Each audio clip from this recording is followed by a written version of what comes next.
రామ్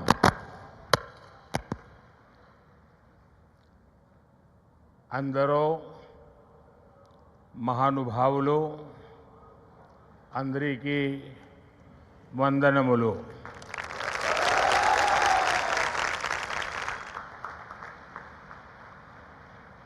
मुख्यमंत्री श्री चंद्रबाबू नायडू, केंद्र में मेरे सहयोगी राम मोहन नायडू, जी किशन रेड्डी, भूपति राजू, श्रीनिवास वर्मा, सचिन तेंदुलकर जी, डिप्टी सीएम पवन कल्याण जी, राज्य सरकार में मंत्री नारा लोकेश जी, श्री सत्य साई सेंटर ट्रस्ट के मैनेजिंग ट्रस्टी आर.जे. रत्नाकर जी, वाइस चांसलर के चक्रवर्ती जी, ऐश्वर्या जी, अन्य सभी महानुभाव, देवी और सज्जनों, साईं राम। साथियों, आज इस पावन भूमि पुट्टपर्थी में आप सभी के बीच उपस्थित होना मेरे लिए एक भावात्मक और आध्यात्मिक अनुभव है। मुझे कुछ देर पहले बाबा की समाधि पर श्रद्धा सुमन अर्पित करने का अवसर मिला। उनके चरणों में नमन करना, उनका आशीर्वाद प्राप्त करना, ये अनुभव हमेशा हृदय को भावनाओं से भर देता है। साथियों, श्री सत्य साई बाबा का यह जन्म शताब्दी वर्ष हमारी पीढ़ी के लिए सिर्फ एक उत्सव नहीं, यह एक दिव्य वरदान है। आज भले ही वे हमारे बीच दैहिक स्वरूप में नहीं है, लेकिन उनकी शिक्षा, उनका प्रेम, उनकी सेवा भावना आज भी करोड़ों लोगों का मार्गदर्शन कर रही है। 140 से ज्यादा देशों में लाखों जीवन नए प्रकाश, नई दिशा और नए संकल्प के साथ आगे बढ़ रहे हैं। साथियों, श्री सत्य साई बाबा का जीवन वसुधैव कुटुंबकम का जीवंत स्वरूप था। इसलिए उनका ये बर्थ सेंटिनरी वर्ष हमारे लिए यूनिवर्सल लव, पीस और सर्विस का महापर्व बन गया है।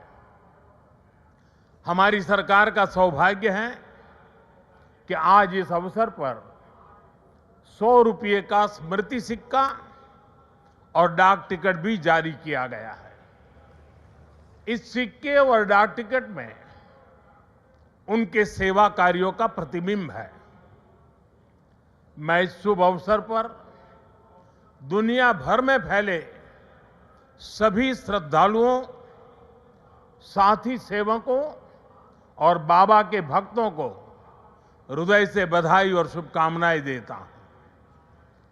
Friends, the central value of Indian civilisation is seva और service. All our diverse spiritual and philosophical traditions ultimately lead to this one ideal. Whether one walks the path of bhakti, jnana or karma, each is connected to seva. What is bhakti? Without service to the divine present in all beings. What is jnana? If it does not awaken compassion for others. What is karma?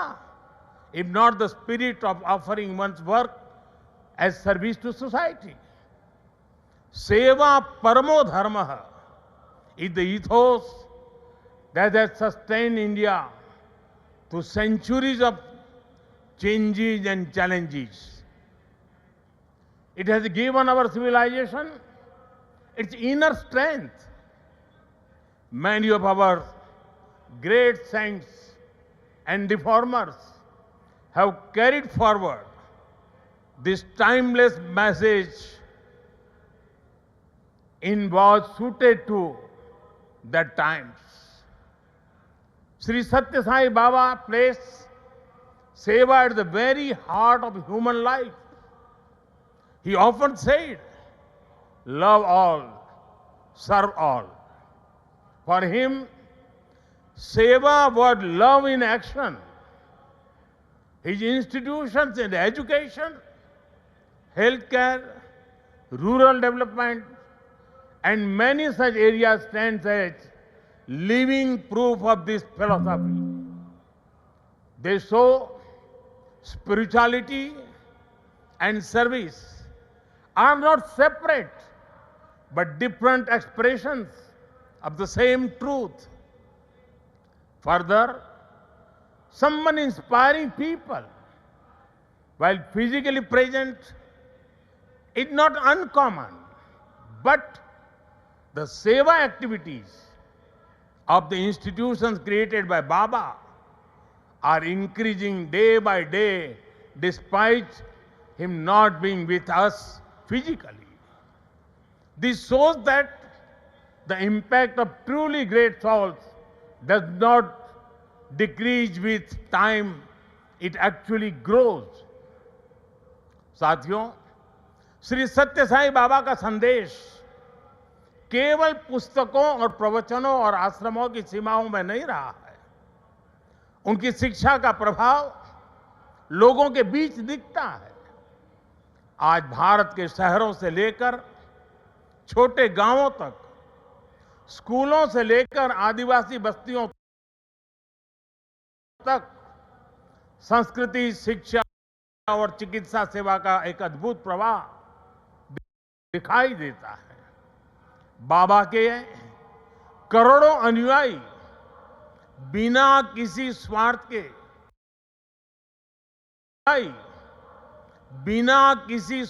के, इस काम में लगे हैं।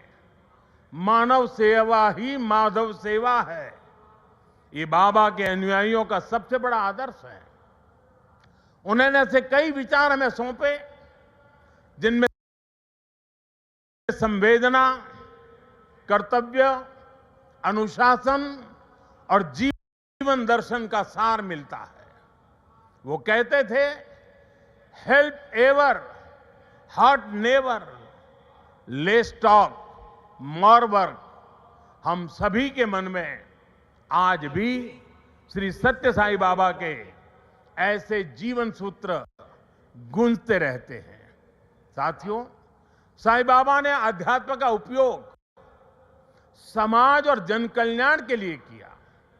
उन्होंने इसे निष्काम सेवा, चरित्र निर्माण और मूल्य आधारित शिक्षा से जोड़ा। उन्होंने किसी मत या सिद्धांत पर अपनी शक्ति नहीं लगाई।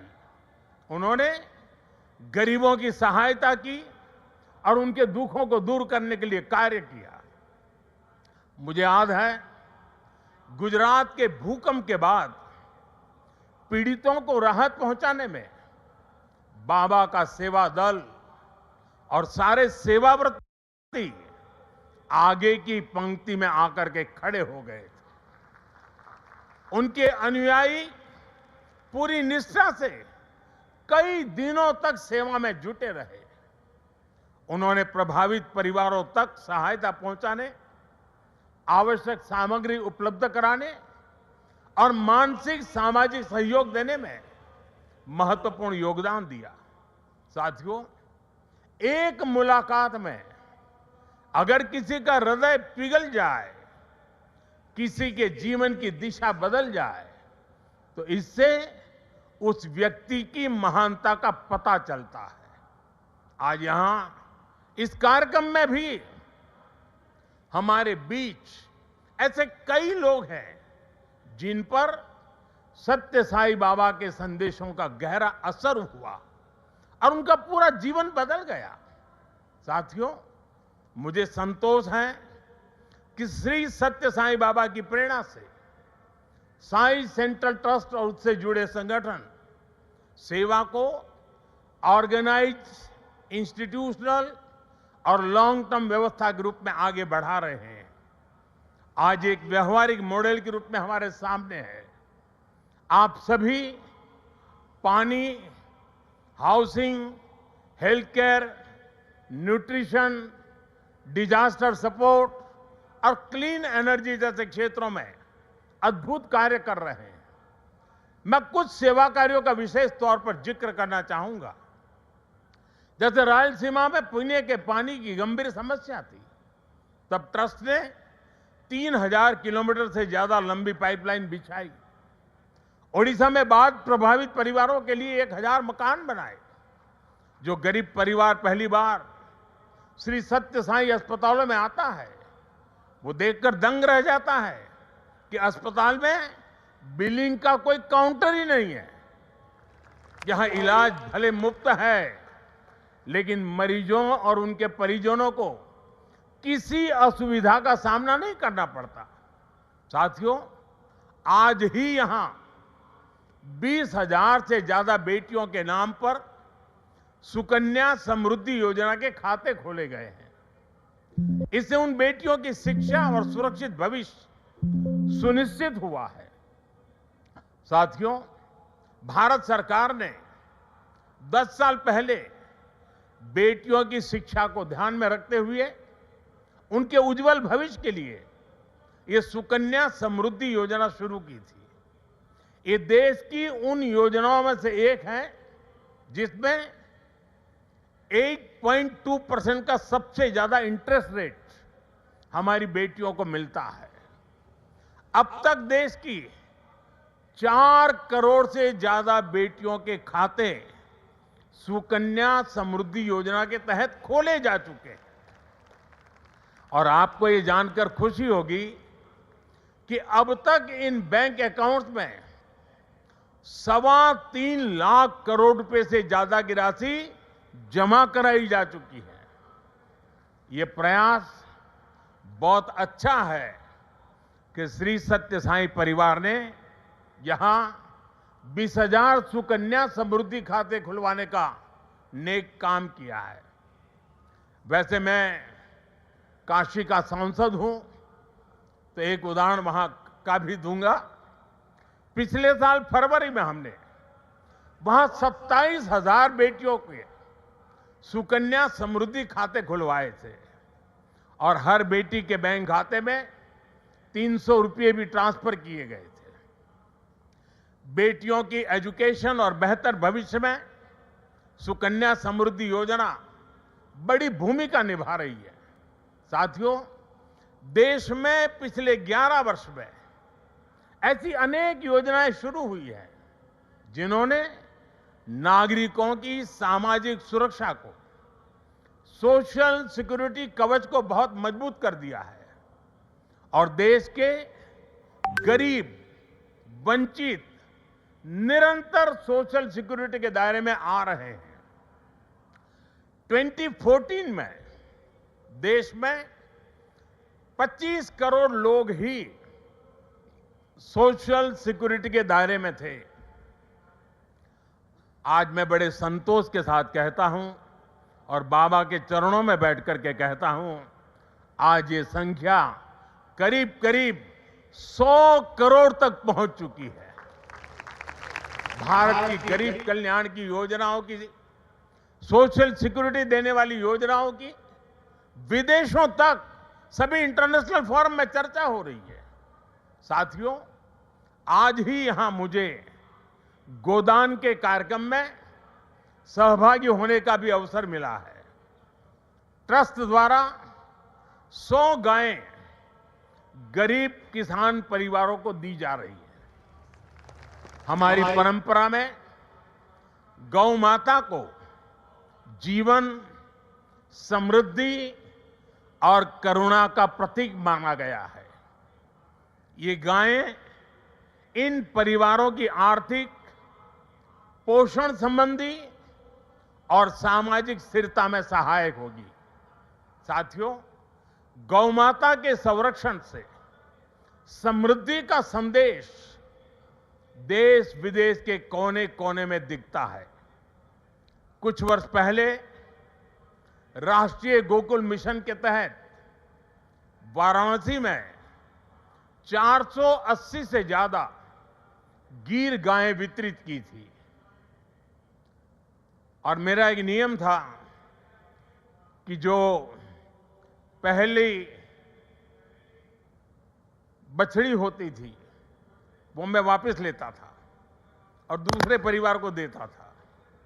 आज वाराणसी में गीर गायों और बछड़ों की संख्या लगभग 1700 हो गई है और वहां हमने जो एक परंपरा शुरू की है, जो गाय वहां वितरित की गई है, उनसे पैदा हुआ मादा बछिया को दूसरे इलाके के किसानों को मुफ्त दिया जाता है। इसलिए इन गायों की संख्या भी बढ़ रही है। मुझे याद है 60-8 साल पहले अफ्रीका में रवांडा की यात्रा के दौरान मैं एक गांव में वहां गया था और वहां भारत की 200 गीर गायें भेंट की थी और ये दान देने वाली परंपरा वहां भी है। वहां गिरिंका नाम की प्रथा है जिसका अर्थ है मे यू हैव अ काऊ। इसमें गाय से पैदा होने वाली पहली मादा बछिया को पड़ोसी परिवार को दान देता होता है। इस प्रथा से वहां न्यूट्रिशन, मिल्क प्रोडक्शन, इनकम और सोशल यूनिटी बढ़ी है। साथियों, ब्राजील ने भी भारत की गीर और कांकरे नस्लों को अपनाकर उन्हें आधुनिक तकनीक और वैज्ञानिक प्रबंधन के साथ आगे बढ़ाया है और आज वे बेहतर डेयरी परफॉर्मर्स का स्रोत बन गई है। ये सभी उदाहरण बताते हैं कि जब परंपरा, करुणा और वैज्ञानिक सोच एक साथ चलती है तो गाय आस्था के साथ ही सशक्तिकरण, पोषण और आर्थिक प्रगति का साधन बन जाती है। और मुझे खुशी है कि आप इस परंपरा को यहां बहुत नेक नियत के साथ आगे बढ़ा रहे हैं। साथियों, आज देश कर्तव्य काल की भावना के साथ विकसित भारत की दिशा में आगे बढ़ रहा है। इस लक्ष्य को पाने के लिए नागरिक भागीदारी आवश्यक है और इसमें सत्य साईं बाबा का ये जन्म शताब्दी वर्ष हमारी बड़ी प्रेरणा है। मेरा आग्रह है कि इस वर्ष हम विशेष तौर पर वोकल फॉर लोकल के मंत्र को मजबूत करने का संकल्प लें। विकसित भारत बनाने के लिए हमें लोकल इकोनॉमी को बढ़ावा देना ही होगा। हमें याद रखना है, जब हम स्थानीय उत्पाद खरीदते हैं तो हम एक परिवार, एक छोटे उद्यम और स्थानीय सप्लाई चेन को सीधे सशक्त बनाते हैं। इसी से आत्मनिर्भर भारत का रास्ता भी तैयार होता है। साथियों, आप सभी श्री सत्य साईं बाबा की प्रेरणा के साथ राष्ट्र निर्माण में अपना निरंतर योगदान दे रहे हैं। इस पावन भूमि में वाकई एक अद्भुत शक्ति है। यहां आने वाले हर व्यक्ति की वाणी में करुणा, विचारों में शांति और कर्म में सेवा का भाव दिखने लगता है। मुझे विश्वास है, जहां भी अभाव या पीड़ा दिखाई देगी, वहां आप इसी तरह एक आशा, एक प्रकाश बनकर खड़े होंगे।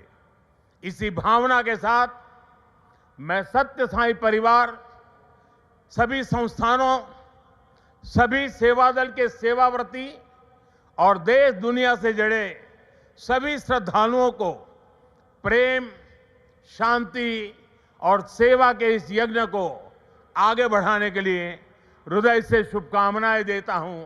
बहुत बहुत धन्यवाद। साईं राम।